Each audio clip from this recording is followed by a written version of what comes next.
A worrying trend of African leaders clinging to power at all costs, even through altering their respective countries' constitutions. In the last decade, at least a dozen African leaders have had their time in office extended through constitutional amendments. The leaders of Algeria, Cameroon, Chad, Djibouti, Uganda and Zimbabwe have been in power collectively for almost 150 years. To look at the trend, we're now joined by political analyst and researcher from Good Governance Africa, Stephen Johnson. Thanks for joining me. It's a pleasure. Thanks for having me. Now, Stephen, why are African leaders so obsessed with clinging to power? I think it's something that's in the system where people use patronage networks to sort of enrich their friends while they are in power, and then when the prospect of them having to step down, there are a lot of people who are benefiting from it, who want them to remain there just because they are making money from it. So there's this thing of a lot of African leaders are using these networks to solidify their rule, and then when it comes to the end, the people who are benefiting don't necessarily want to let go. Now, the latest attempt, which was an attempt gone wrong, was by Burkina Faso's leader of 27 years, Compaoré. And I mean, he tried this and then it led to military intervention. He then resigned. Clearly it didn't work out for him. But how harmful is this, you know, to a country's democracy, but also the continent's democracy as a whole? It's extremely harmful. One of the most dangerous times for a country, and especially for African countries, as we've seen time and time again, is the issue of succession. When a leader passes over, who they're going to get to follow them. And what happens with this, like Compaoré did not want to let go, and it created a crisis. What he should have done, either through democratic means or through nominations, is nominated a successor. And you have the problem when a leader's in power for too long. If you're in power for 27 years, that's many years of nominating your friends and colleagues to positions, and your government becomes stale. That's one of the strongest points of democracy, is that we change in government every couple of years. It means you always have fresh ideas coming in. Now, what powers do citizens, you know, have to kind of curb this trend, you know, if they have any? Well, as we saw from Burkina Faso, it was a combination of mass protest, mass awareness, and citizens working together to say that, no, they don't want Compaoré back. He must step down now. He's had his time in power. And it's very important for the citizens to be working together. As we've seen from DRC, it's been a little bit less organized, but there's still hope there.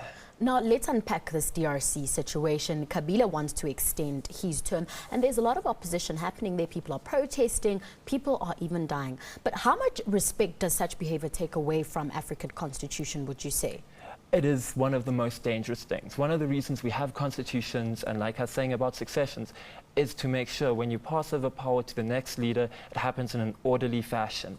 And what Kabila is doing now is he's completely undermining the DRC's very young constitution. It was only put into effect in 2005. It's 10 years old now, and he's very much testing it and pushing it, which doesn't bode well for the future, because if one president does it, the next one thinks they can do it too. And it's all about these institutions that are there to safeguard the succession battles in a country and to look after the citizens' rights.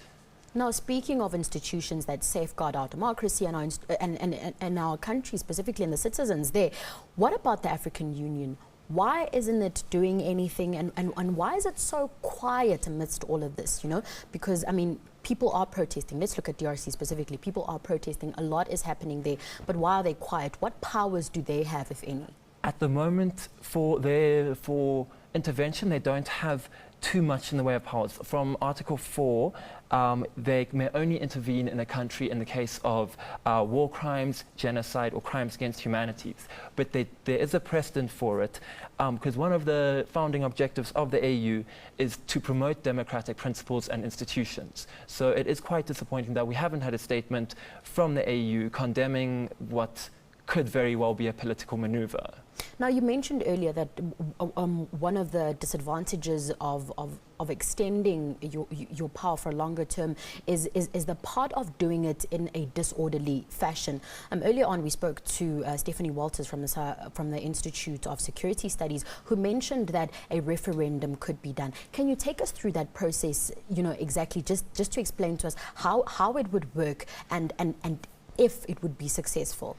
It would be a pretty basic referendum where they'll be asking the people of the DRC, do you want to amend the constitution so that Kabila can stand again? And it would very likely just be a yes/no question. But at this point, it is looking unlikely, and as Stephanie Walters said, the opposition is actually quite strong and organized. So this could be why Kabila's would rather go for the way of pushing this thing on the census, because he may not be strong enough to pull a referendum. Now, speaking of the referendum, the constitution of a country is a very, is a stronghold of the nation. Once it gets amended, don't you think that that's going to bring about other things, such as, so every time something happens, it's like, oh, well, let's amend the constitution. So don't you think it's going to spiral down to even smaller things that are just going to damage the country even further? Well, with the constitution it's very much a living document, and they are made to be amended because the biggest thing with the constitution is it is a check on power. And when it should be invoked is when power is running rampant. But what it's looking like here is that they're trying to amend it to let the people in power get more power. The constitution is there first and foremost to protect the people of a country. And when it gets amended, it's because maybe when it was written, a certain point isn't as relevant as it should be. Whereas if it's being used to just bolster the support of the ruling elite, then that's a blatant abuse of constitutional power. Now, Stephen, we've looked at the cons of staying in power for way too long and forcing your way into staying in power for way too long. But are there any positives to this? Any documented ones where a president has stayed on for a very long time and the country has seen success? There have been cases of this. In South Korea, they had a presidential family for quite a long time, and they developed quite well. But I think you need to pair that with a strong civil society, because even in first world countries, like in Germany, for example, the Helmut Kohl, who was their chancellor for a long time, even towards the end of his reign, you could see that it was having a negative effect on the country. Democracy does work better with changes. I mean, there are cases of long-term leaders doing good, but for the most part, especially in the African context, our leaders who stay in power for too long often don't leave a happy and healthy country behind them. Would you say that some leaders, just stay in power because they simply can't find, or they don't see anyone else who is suitable enough for the job? Yes, there may definitely be a case that some leaders don't think that anybody could do the job as well as they could, but then again, that undermines your democracy, because it's not up to the leaders to choose who should lead the people. The people must choose their own leaders. Now, looking at Africa as a whole, a lot of elections have been taking place, and then now we've got these countries. If you look at Nigeria, if you look at the DRC and Burkina Faso, where leaders want to stay on for a longer period. Do you think such a trend can be eradicated if we get institutions, maybe pretty much like the AU or maybe even the UN, coming on board and saying this cannot happen because of the disadvantages that you and I have discussed already? I think that the institutions and the movement for this has to come from within a country.